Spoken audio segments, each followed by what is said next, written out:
The NBA's in huge trouble. It's been completely reset, and all of its stars are gone, leaving only the bench players. But it's not an issue that can't be fixed. Today we're going to be spinning a wheel of the greatest draft classes ever, repopulating the NBA with stars from every era in a completely random order. All starting off with our first wheel spin, where the members of the 2017 class would be getting a head start. With the first pick, the Indiana Pacers select De'Aaron Fox. So with that being said, the Pacers are making a bold move, selecting Fox at number 1. Only time will tell if this will ultimately work out, because with the second overall selection, the Atlanta Hawks select Jason Tatum from Duke University. And just like that, the face of this extremely strong draft class now finds himself with something to prove. While he is a champion in real life, his resume has been completely wiped clean. And it'll be no easy task to fill it back up on a team that, like everyone else, doesn't have much in terms of a supporting cast. There's a ton of legends who are still waiting for their chance to get redrafted into the league. But for now, we have to crown a champion, and our first finals would have 2 rookies as its centerpieces. As when we fast forward to June, it would be 25-point-per-game scorer De'Aaron Fox finding himself up against the Spurs featuring Lonzo Ball. He went under the radar in the draft, being selected only at number 8. He's making a bunch of noise at the right time in search of his first title. And that's exactly what he'd do, narrowly outplaying Fox to just barely win the Spurs the first championship of the simulation in 7 tough games. As you can see, the NBA is now a wild place, and it's completely wide open for anyone to win titles, especially members of our incoming draft class, where the wheel would throw us back all the way to the 1970s, where with the first pick, the Orlando Magic would be selecting Larry Bird, the first of many legends that'll be entering the league, and one half of one of the NBA's greatest rivalries. Because with the second pick, the Oklahoma City Thunder would be selecting Magic Johnson, setting the 2027 season to be ran by one of these 2 legends. That being Larry Bird, who not only win the Rookie of the Year, but also the MVP, leading his Orlando Magic to the finals for a surprise matchup with the defending champs. However, in a league mostly made up of players who come off the bench, it's every star for himself. So while Lonzo had his moment in the spotlight, he would not be pulling off yet another upset. Larry Bird would be completing his historic rookie year by winning the title in 5. He would be taking advantage of the early stages of this experiment, as it's prime time as far as running up some easier accolades. But with that being said, more and more talent would be entering the league, as in the offseason the wheel will land on the 2016 draft, where real-life finals MVP Jaylen Brown now has a clean slate as the first overall pick by the Timberwolves. But while he's looking to replicate his prior success, it would be someone else looking for redemption. With the third pick, Ben Simmons would be heading to the Utah Jazz, and since the league's so thin on talent, he has the best pure combination of size and athleticism, which may be enough to squeak his way into title contention. And they've done it! The Orlando Magic have won the NBA championship! But for Ben and the rest of the league, the 2028 championship would once again be going to Orlando, who just so happened to eliminate the Oklahoma City Thunder, which means Larry Bird has taken down Magic Johnson. And with him also winning this year's regular season MVP, without any doubt, he's the league's best player. But that may not last long either, as the next random draft class would be 2023. While it's not an all-timer yet, for one very important reason, it will be in the future. And that's because of Victor Wembanyama, who's obviously going number 1 and is the newest member of the LA Lakers. And he'd average almost 24 and 10 to be named this season's Rookie of the Year by a landslide, not only emerging as a future candidate to not only run the league sooner than later, but also be the one to take down the now 3-time league MVP Larry Bird. Or at least he could be, if someone didn't give him some trouble first. As the 2-time champion would find himself up against Jason Tatum and the Atlanta Hawks in the Eastern Conference Finals, where despite going up 3-2, that deficit would quickly be erased by Tatum, who'd put on a show in front of his home crowd to force Game 7. Eventually keeping that momentum up in the series final game, becoming the first player to send Larry home and advance to the finals. But this is no ordinary elimination. It's a good way to sum up the gradually increasing talent of our reset league, as just to make it to the finals, Tatum had to go through a legend. For the championship, he'd be up against one of the few teams that have multiple All-Stars, the Utah Jazz featuring Ben Simmons and Sabonis. So in the end, while it would go to another Game 7, where he would eventually win, you can say that Jason Tatum has truly went through the gauntlet, securing what's the most difficult championship to date. But of course, that also means it's only getting harder, as in the offseason, the league would now be including members of the 2018 draft. So as we turn the page onto a new decade for the 2030 season, we'd see a bunch of new star rookies, starting with this year's best, Luka Doncic, as a member of the New Orleans Pelicans, followed by Trae Young, who's heading even more out west as a member of the Clippers, and Shai Gilgeous-Alexander would be taking his talents to Portland.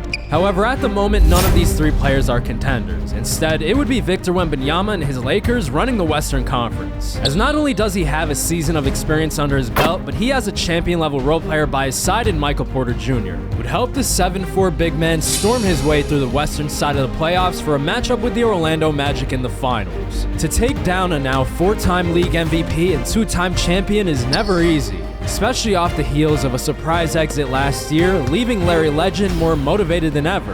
Taking down this Magic squad would be a daunting task for anyone, other than Victor Wembanyama, as he'd stun our now reset NBA world, not only defeating the 2-time champion, but sweeping him as well. We're only in the early stages of his career, and the greatest prospect ever has lived up to the hype. But at the same time, it brings on an interesting question. How long will he stand atop the basketball mountain? Because in the offseason, we'd be at the start of the most impactful few years we've seen to date. Our next batch of rookies would be from the 2007 class, headlined by Kevin Durant, who on a team of bench players out in Milwaukee would average a historic 30 points per game as only a 19-year-old rookie.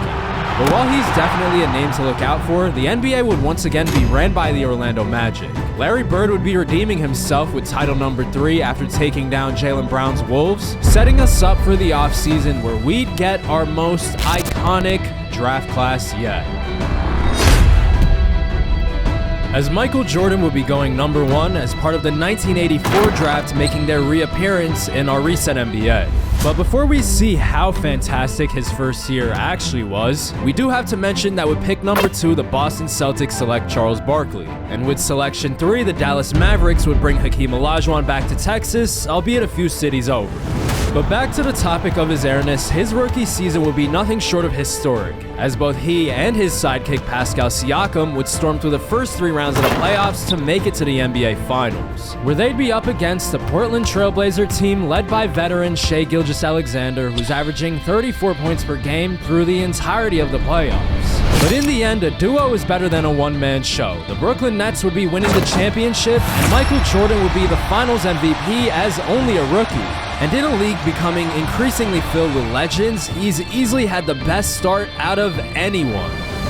But speaking of hot starts, our next wheel spin would see a team that started off strong catch a lucky break, as our next class would be the 1996 draft, where the Indiana Pacers would have the number 1 pick and select Kobe Bryant. And in case you forgot, this same Pacer team was a part of the first finals of the experiment led by De'Aaron Fox. But after losing to Lonzo Ball and the San Antonio Spurs, they slowly faded into irrelevancy, and it's now Kobe's responsibility to get them back on top.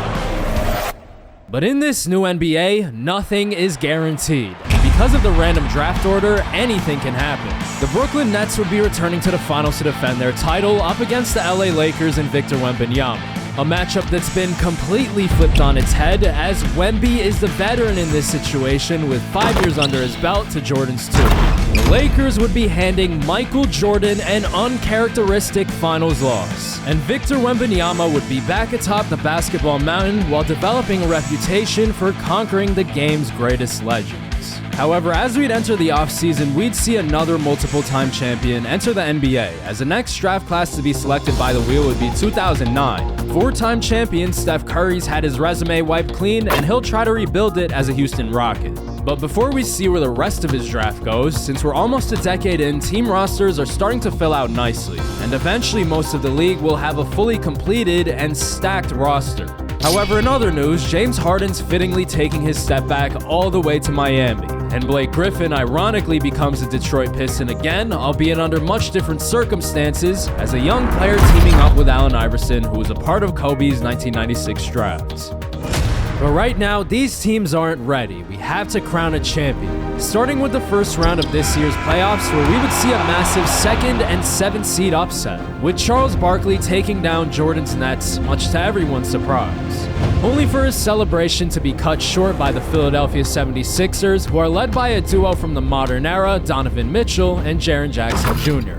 where those two would then head into Indiana, continue to dominate, and send a third-year Kobe and De'Aaron Fox home, finishing off their rampage in the Bay Area for finals against the Warriors, whose only notable player would be Bam Adebayo. Keep in mind that as a member of the 2017 draft class, which was the first the wheel landed on when we started, ironically, Donovan Mitchell is one of the oldest stars in the league. He's inching closer and closer to retirement, but he's winning his first title just in time. Because the league would now be adding 3 more Hall of Fame talents from 3 older draft classes, starting with Bill Russell to the LA Clippers. And he's forming what can only be described as an extremely random but promising duo with Trae Young. But shortly after, he would be followed by Kareem Abdul-Jabbar, who's heading to a Denver Nuggets team who's finally got a star to build around, and Wilt Chamberlain will be heading to a similar situation up north as a member of the Raptors. Will he score 100 points in a game in this modern NBA? No.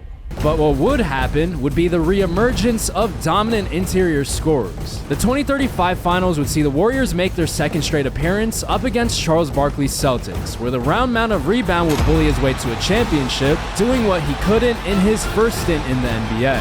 Which would then lead us into the offseason, where our next draft class would be 1997, meaning that Tim Duncan would be going #1 overall to the Washington Wizards. In the blink of an eye, the NBA has trended towards its big men.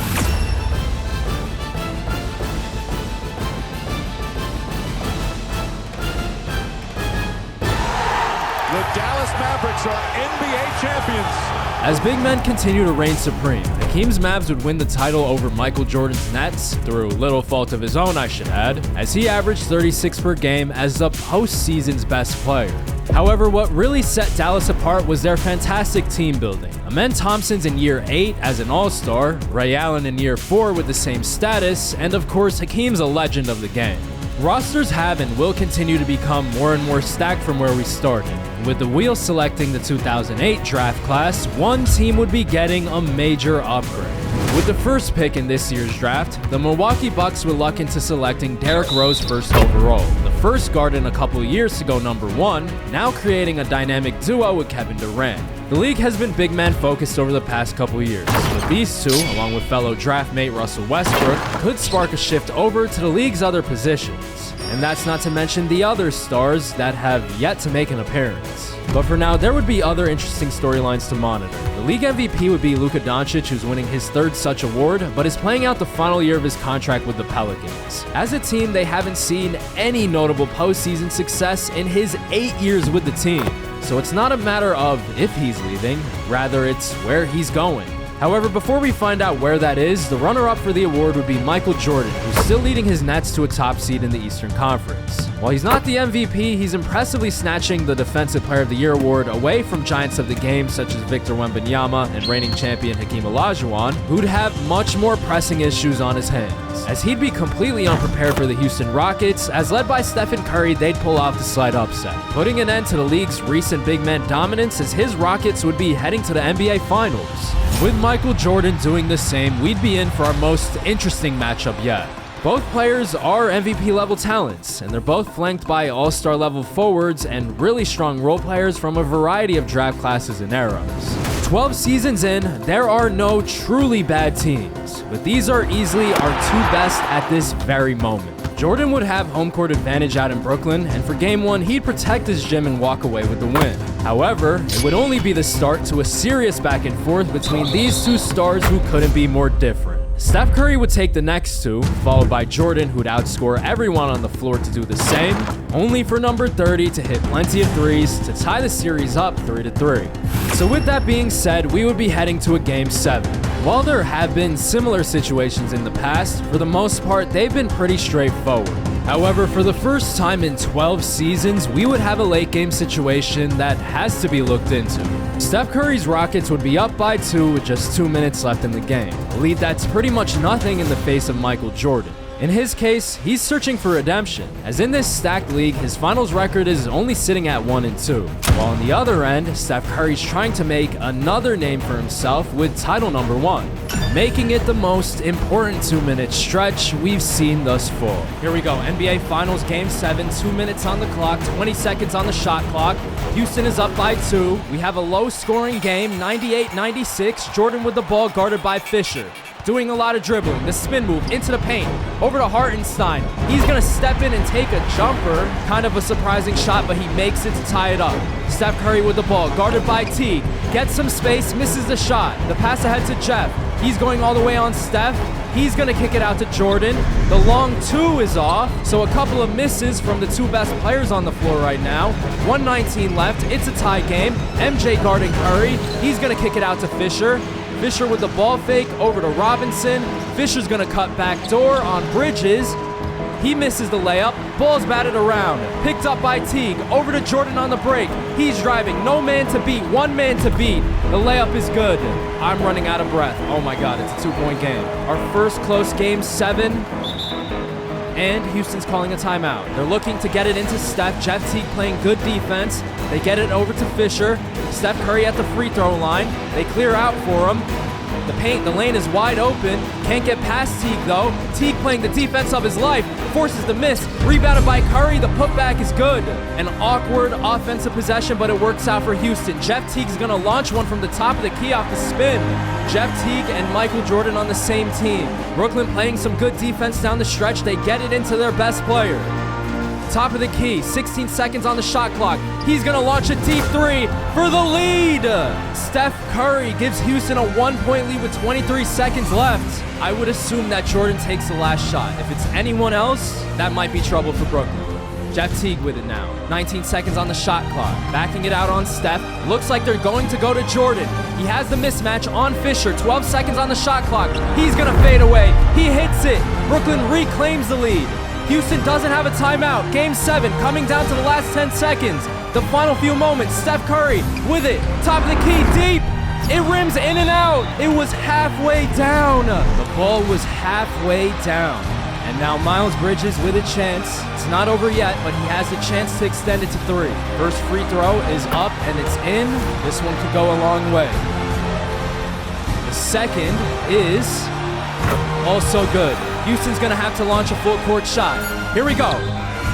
For the tie, it's off! And Michael Jordan would be back to his usual winning ways after fittingly hitting the final shot. In a league full of legends, he stamped himself as the world's clutchest player. And just like that, he joins Wemby and Larry Bird as the only other multiple-time champion since the league was reset. In the case of Steph, however, he's only in his mid-20s, so his title window is far from closed. With our next wheel spin landing on one of the few combined draft classes, there would be even more competition entering the league. With the first pick, Nikola Jokic would be heading over to Chicago, who already have John Stockton running the point, making for an interesting duo. Joel Embiid falls to number 5, but lands in a great spot out in New York, playing with Russell Westbrook. And Giannis Antetokounmpo would slide all the way to number 8, but finds himself, ironically, paired up with James Harden. All 3 of these teams improved dramatically, but none would improve more than the winner of the Luka Doncic sweepstakes, as the Toronto Raptors would be maxing number 77 to pair up with Wilt Chamberlain. It's an interesting mix of passive-present dominance and maybe even the best fit between 2 stars you could ever ask for. But don't crown them as champions just yet. The NBA Finals would include a city that's pretty close to, but not Toronto. Instead, the Detroit Pistons would be heading into Houston for a battle with Steph Curry and Brandon Ingram. We're familiar with this squad and what they've set out to accomplish, but Detroit, on the other hand, may have the weirdest team we've seen just yet. All 3 of Allen Iverson, Tracy McGrady, and Blake Griffin were Pistons in real life at some point, but none of the 3 were in their early to mid-20s and athletic primes like the Pistons of this universe. So in the end, you could add a couple more miles to Steph Curry's road to redemption. The Motor City would be winning this one in 5. All 3 of these ringless stars from real life now have a chip to their names. And yet again, we'd be pushing forward onto our next draft class, which would be, maybe, our most important one to date. Almost a decade and a half into the reset, LeBron James would finally enter the league, heading to a different California team as a Sacramento King. However, because of how long it took for him to make an appearance, he's in a weird spot. The Kings already have Steve Nash, who's in the middle of his own prime, but because the league has only been adding star-studded drafts, in actuality, this Sacramento squad would be one of the league's worst teams. So as a result, other storylines would dominate the NBA world for now. Dwayne Wade would be joining Westbrook and Embiid in New York, Carmelo Anthony pairs up with John Stockton, and ironically Jokic in Chicago. Luka wins MVP with his new Raptors team and makes it all the way to the finals, where he would eventually lose in a battle of attrition versus Steph Curry and his Houston Rockets. In a story of resilience, fittingly, the third time was a charm for the chef, and after several years, he's been rewarded with a well-deserved title.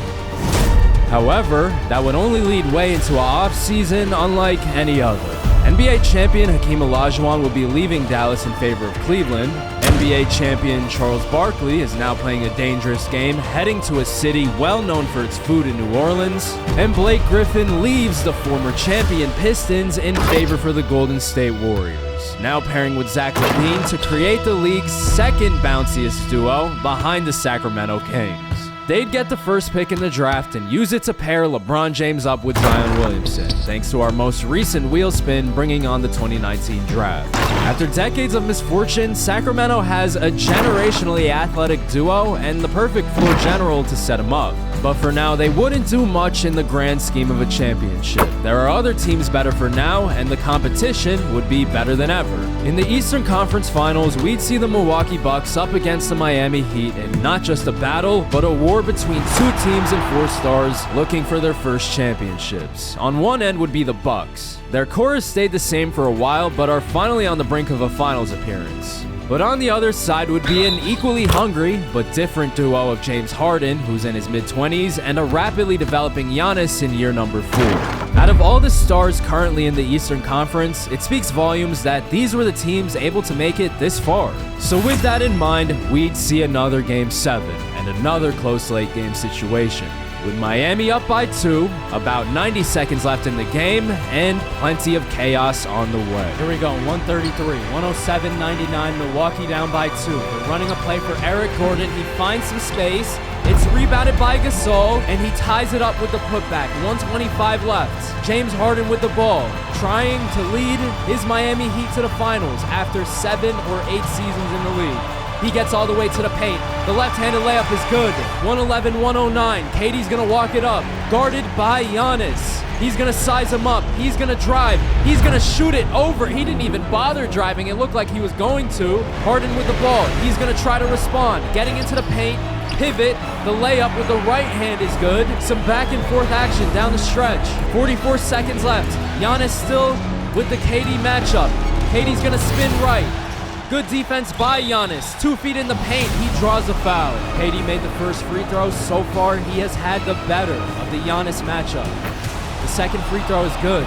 Still a lot of time left for Miami, and it's only a 1-point game. Basically nothing. James Harden with the ball. Sizing up Eric Gordon. Former teammates from another universe. He's driving right. He's going to step it back. It's stripped by Gordon. And he was fouled. The first free throw is good. And to ice it, potentially, is off. The second, it would have made it a 3-point game. Harden with it. It's only a 2-point game. 14 seconds left. Has some space for the 3. He doesn't take it. He's guarded by Durant with 9 seconds left. Driving left into the mid-range. Slowing it down. Pivot. The layup for the win. He misses it. The putback. It's no good. It's late.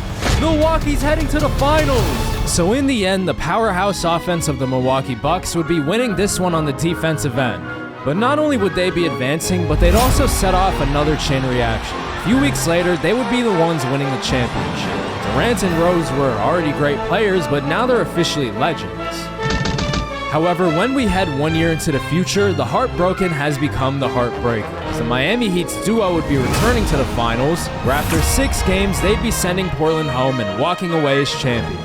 It's safe to say last year's Eastern Conference Finals served as a source of motivation for both the Bucks and the Heat.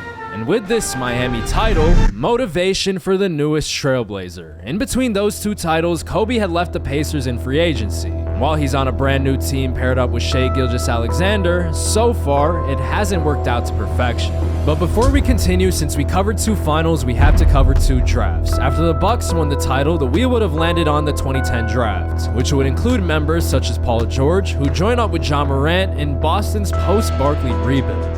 And after the most recent Miami Heat title, the wheel would then select the combined 2011 and 2012 classes, featuring newest 76er Anthony Davis and newest Washington Wizard Kyrie Irving. But as we approach our 20th season, draft classes are becoming less and less important, and the focus has to mostly be kept on the league's developed super teams.